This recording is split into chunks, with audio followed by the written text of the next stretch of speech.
Tayo mga kacho, ito, sinusudsud natin. Talagang ganun talaga, sipag.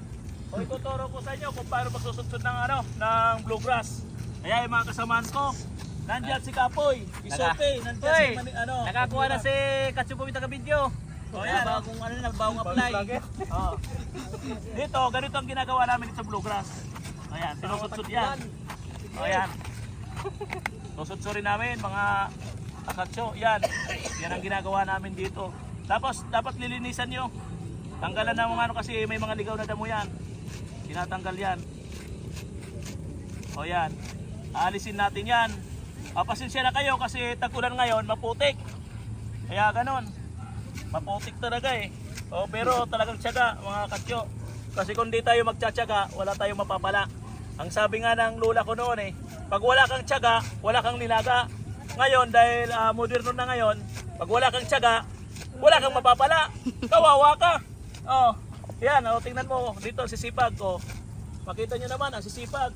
Oh, yan. Yan. Sudsud tayo. Ito ang hanap buhay namin dito sa Laguna. Ito ang Bermuda grass. Bermuda grass. Yan, oh, kung pakikita ko sa inyo. Nung nasa Bicol kami, ang inaano namin, mangunguha lang kami ng nyog pag may bagyo. Kung saan may mga nyog, kinukuha namin yan. Ngayon, natuto kami. Pumunta kami ng Laguna.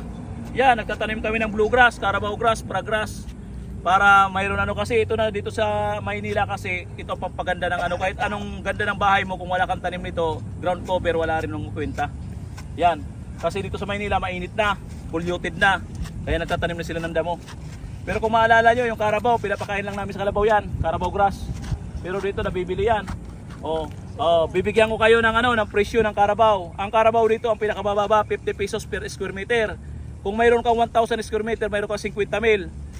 Dito naman sa bluegrass, ang pinakamababa dito 90, minsan 80, 85. Kung mayroon kang 1,000, kung mayroon kang 80 sa 80,000. 1,000 square meter lang yan. Kaya kung talo nito ang pagkatatanim ng mga gulay o ano man, kasi dito laging nasusudsud to. 3 linggo pa lang, 2 linggo hinaharvest na, pinakamatagal ng 1 buwan. Yan, napakaganda, tingnan nyo naman, napakaganda. Sige, maraming salamat po mga katso. Thank you. Subaybayan nyo ang Katso Poy Poy Kapoy YouTube channel ko. Paki-subscribe, like, follow, paki-share. Salamat sa Diyos.